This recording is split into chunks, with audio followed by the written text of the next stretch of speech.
नमस्कार। आज हम एक बहुत ही दिलचस्प सफर पर निकलने वाले हैं। हम बात करेंगे सिखिज्म की, लेकिन इसे सिर्फ एक धर्म की तरह नहीं देखेंगे। हम इसे एक ऐसी क्रांति की कहानी के तौर पर समझेंगे जिसने भारत के समाज की तस्वीर ही बदल दी। तो सवाल ये उठता है, क्या कोई धर्म, कोई मजहब एक क्रांति हो सकता है, एक रेवोल्यूशन? चलिए इसी को समझते हैं। हम देखेंगे कि कैसे सिखिज्म 15वीं सदी के भारत के हालात, उसके समाज और उसकी सोच के जवाब में पैदा हुआ। तो ये कहानी शुरू होती है 1469 में तलवंडी में। यहीं पर जन्म हुआ गुरु नानक देव जी का।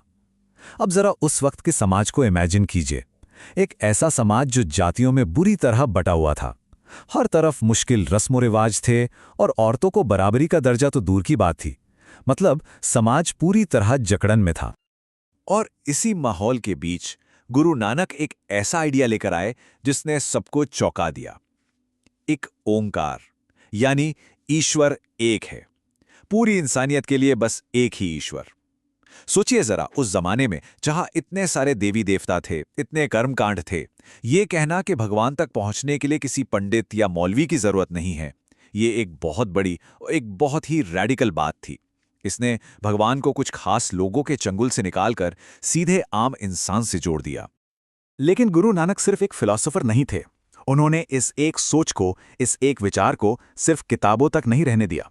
उन्होंने इसे जीने का एक तरीका बनाया, एक प्रैक्टिकल गाइड कि समाज में रहते हुए एक अच्छा, एक सच्चा जीवन कैसे जिया जाए। और ये तरीका टिका है 3 सुनहरे नियमों पर। पहला, नाम जपना, यानी ध्यान के जरिए उस एक ईश्वर को याद करना। दूसरा, कीरत करना, मतलब मेहनत से, ईमानदारी से अपनी रोजी रोटी कमाना। और तीसरा, वन छकना, यानी जो भी अपने पास है उसे दूसरों के साथ बांटना। ये कोई जंगल में जाकर तपस्या करने का रास्ता नहीं था, बल्कि दुनिया में रहकर, समाज के बीच रहकर एक बेहतर इंसान बनने का रास्ता था। यहां तक तो सब शांति और सेवा की बात हो रही है। तो फिर एक सवाल मन में आता है ना, कि ये जो शांति का पैगाम था, ये एक मार्शल ट्रेडिशन में, एक योद्धा परंपरा में कैसे बदल गया? संत से सिपाही तक का ये सफर कैसे तय हुआ? इसका जवाब हमें इतिहास में मिलता है।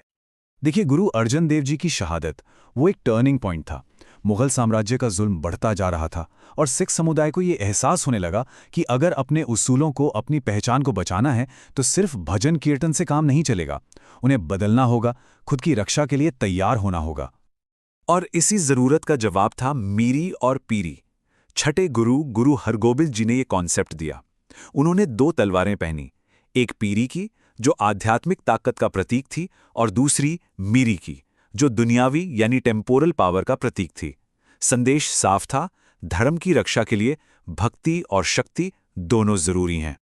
और यहीं से जन्म हुआ संत सिपाही के आदर्श का। मतलब एक ऐसा इंसान जो अंदर से तो एक संत है, पर बाहर से एक सिपाही। एक ऐसा वॉरियर जो सिर्फ अपने धर्म के लिए नहीं, बल्कि हर मजलूम के हक के लिए, हर इंसान की आज़ादी के लिए लड़ने को तैयार है, चाहे उसका धर्म कोई भी हो। अब आते हैं सिख इतिहास के एक ऐसे मोड़ पर जिसने सब कुछ बदल दिया। साल था 1699। 10वें गुरु, गुरु गोबिंद सिंह जी ने एक ऐसा कदम उठाया जिसने बिखरे हुए लोगों को एक मजबूत, एक अलग पहचान वाली कौम में बदल दिया। उन्होंने स्थापना की खालसा की। और इस नई पहचान की निशानी बने 5 ककार: केश, कंघा, कड़ा, कछेरा और कृपाण। देखिए, ये सिर्फ पहनने की चीजें या नियम नहीं हैं, ये खालसा की कमिटमेंट के बहुत पावरफुल सिंबल्स हैं। हर एक चीज का एक गहरा मतलब है, ईश्वर की मर्जी मानने से लेकर कमजोरों की रक्षा करने तक। और फिर गुरु गोबिंद सिंह जी ने एक और जबरदस्त क्रांतिकारी काम किया।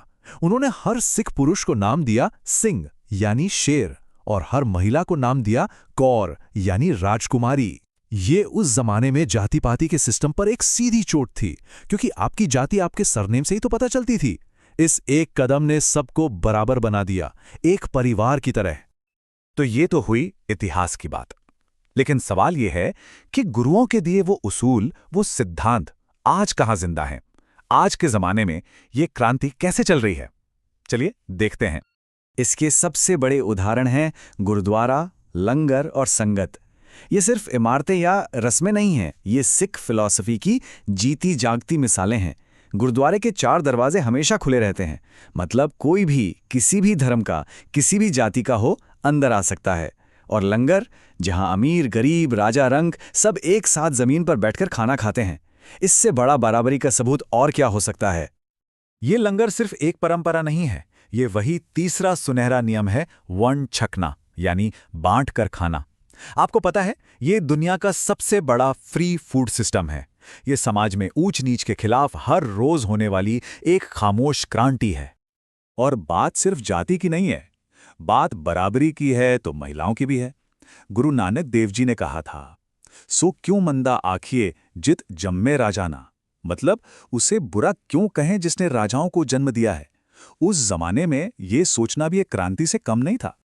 और आखिर में एक सबसे अनोखी बात, 1708 में गुरु गोबिंद सिंह जी ने ऐलान किया कि उनके बाद कोई भी इंसान गुरु नहीं होगा। अब से सिखों के गुरु होंगे उनके पवित्र ग्रंथ गुरु ग्रंथ साहिब। और मजे की बात यह है कि इस ग्रंथ में सिर्फ सिख गुरुओं की ही नहीं, बल्कि हिंदू संतों और सूफी फकीरों की बातें भी शामिल हैं। ये अपने आप में यूनिवर्सल विजडम यानी सार्वभौमिक ज्ञान का प्रतीक है। तो सिखिज्म की ये कहानी हमें यही दिखाती है कि कैसे एक सोच, एक आइडिया, एक पूरी क्रांति को जन्म दे सकता है। और ये कहानी हमें एक आखिरी सवाल पर लाकर छोड़ देती है।